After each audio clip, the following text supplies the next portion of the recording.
కొత్తగూడెం ప్రకాశం మైదానంలో 2 రోజుల పాటు జరిగే ప్రభుత్వ క్రీడా పోటీలను కలెక్టర్ జితేష్ వి పాటిల్ జ్యోతి ప్రజ్వలన చేసి ప్రారంభించారు. క్రీడలు అనేది మానసిక ఉల్లాసానికే కాదు ఆరోగ్యానికి కూడా మంచిదని కలెక్టర్ అన్నారు.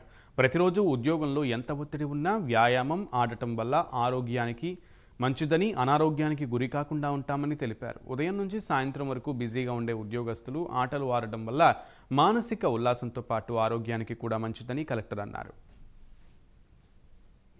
సైక్లింగ్ మొదలు పెట్టారనుకోండి, అది ఒక అంటే నషాలాగా ఉంది. మీరు బరాబర్ 4 o'clock లేస్తారు, ఎందుకంటే ఎండ అయ్యే ముందు సైక్లింగ్ చేసి వాపస్ రావాలి.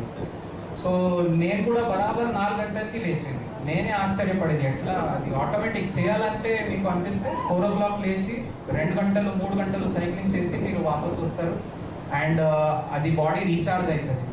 సో ఇవన్నీ మన జిల్లాలో ఖచ్చితంగా we will achieve. Model sports school పిల్లలతో we will start cycling, weight lifting, table tennis, wrestling అన్నారు, బాక్సింగ్ అన్నారు. I welcome all the associations. మీరు ప్రపోజల్స్ మంచిగా ప్లాన్ చేయండి అండ్ మీరు తీసుకురండి, మీరు డెఫినెట్లీ వస్తుంది. సో అందరు ఎంప్లాయీస్కి కూడా నా ఒకటే విజ్ఞప్తి ఉంది, మీ ఆఫీస్లో ఆడుతున్న ఆటలు మానేయండి, ఫిజికల్ గ్రౌండ్లో ఆటలు మొదలు పెట్టండి. Thank you very much.